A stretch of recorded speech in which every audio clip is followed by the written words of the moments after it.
Bonjour, donc je me présente, Julie Blanchette-Lamotte, coordonnatrice des services en prévention de la détresse à l'organisme Carrefour Le Moutier. Bonjour Julie, alors je Bonjour. me présente, je suis Sadia, formatrice en prévention de la détresse et responsable des ateliers d'autogestion de la santé mentale chez Carrefour Le Moutier. Comment vas-tu, Sadia, aujourd'hui? Bonne question, hein? C'est une question qu'on pose souvent. Comment vas-tu aujourd'hui? Tu te poses la question sur mon état de bien-être aujourd'hui. Je te dis que je partage un moment agréable avec toi en ce moment, que je me sens agréablement bien. Et c'est aussi, on va parler de bien-être aujourd'hui. C'est aussi en lien avec la saison, la nouvelle saison de l'été qui s'en vient bientôt. Alors, souvent avec le soleil, il y a plus de luminosité dans la journée au mois de juin. On sent que c'est bientôt les journées chaudes. On va pouvoir faire des activités dans la nature, avec des amis aussi. Même les gens qui se promènent des fois dans la rue, on voit que c'est une atmosphère positive. Les gens semblent heureux parfois quand on voit les gens se promener l'été. Et justement, ça nous amène à notre thème de bien-être. Alors, le bien-être, Sadia, qu'est-ce qu'on peut dire sur le bien-être aujourd'hui? C'est sûr on va parler d'un état de bien-être qui est favorable dans cette saison, comme tu l'as nommé l'été. Donc, comment on peut faire, c'est un état qu'on peut cultiver à travers nos choix, nos actions et notamment la saison, comme j'ai dit, elle est favorable pour poser ces actions-là, pour cultiver notre bien-être.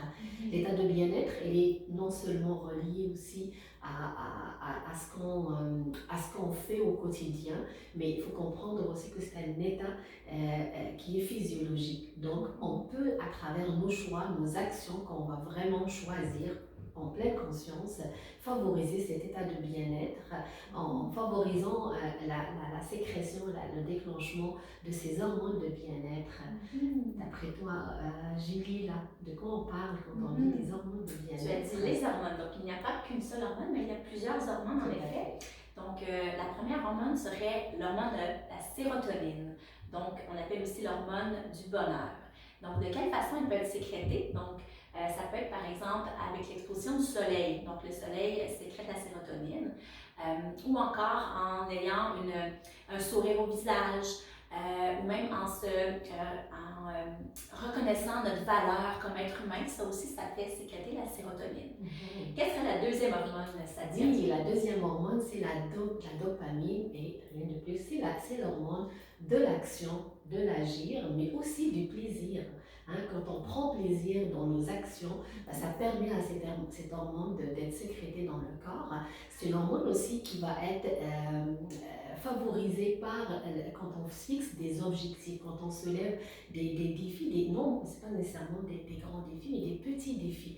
Donc, c'est une hormone qui va vraiment nous permettre d'agir vers ce qu'on aime, ce qu'on veut vraiment atteindre, et aussi qui est encouragé, ok, et qui est favorisé aussi par les encouragements. C'est, admettons que tu m'encourages, oui Sadia, t'aimerais ça faire cette activité, ça serait bien, veux-tu qu'on le fasse ensemble? Donc elle est vraiment favorisée par l'encouragement et par un sommeil réparateur. D'accord. La troisième. La troisième hormone, donc j'irai avec l'endorphine. Donc l'endorphine, on dit aussi que c'est l'hormone du bien-être. Donc les façons qu'on peut la sécréter dans notre corps, c'est en faisant par exemple de l'activité sportive. C'est pas obligé d'être une activité intense, ça peut être juste la marche aussi. Et aussi par exemple en riant avec des amis, donc par le rire, on va sécréter aussi de l'endorphine. Et aussi, ça peut être en faisant de la danse, en faisant aussi une activité artistique. Ça sécrète l'endorphine, qui a un impact aussi sur notre bien-être. Et je te lance la main pour une autre. Alors, la dernière, et non, moi aussi la plus agréable pour moi personnellement, c'est ma préférée. Okay. Donc, je vais vous en parler de cette hormone-là, qui est l'ocytocine. Donc, l'ocytocine, c'est vraiment l'hormone de l'amour. De la sécurité affective, donc qu'on peut aussi cultiver puis sécréter par des moments de tendresse, des moments affectueux. Puis je dis ça, puis des fois on va attendre que ce soit avec les autres. Mais des fois on dit juste en se donnant de l'amour à soi-même, en étant accueillant, en étant bien avec soi-même. C'est une hormone qui va être sécrétée aussi à ce moment-là. C'est une hormone aussi qui va être favorisée par la méditation. Donc, ces moments-là où on va s'arrêter, on va prendre le temps de s'observer, de prendre soin de soi, revenir à soi. Donc, cette hormone, elle va être aussi sécrétée, puis va nous procurer un état de bien-être. D'accord. Et si on essaie de se donner une astuce du jour aujourd'hui pour pouvoir faire différentes actions comme ça qui vont amener vers le bien-être, qu'est-ce qu'on aurait à proposer aujourd'hui? Tout à fait. Moi, ce que j'ai envie de dire, là, c'est premièrement, là, on a expliqué pas mal comment on peut aller chercher un état de bien-être au quotidien.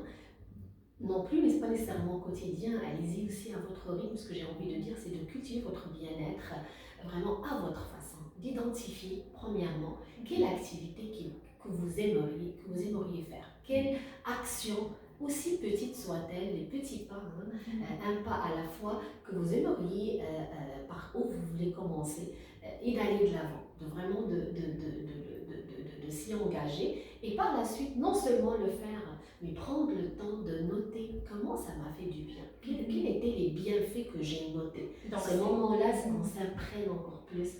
On va permettre à ces hormones d'être encore plus sécrétées et ça va permettre effectivement de faire l'effet ce qu'on appelle de cumul. Donc ces hormones-là vont vraiment être là. Ils vont favoriser le bien-être, mais avec un effet cumulatif.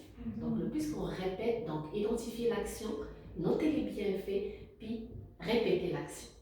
Et donc, c'est aussi d'être à l'écoute de comment on se sent, comment on se sent dans notre corps, aussi, avec notre santé mentale aussi. Donc, d'être à l'écoute de soi pour prendre soin de soi et cultiver le bien-être. Absolument.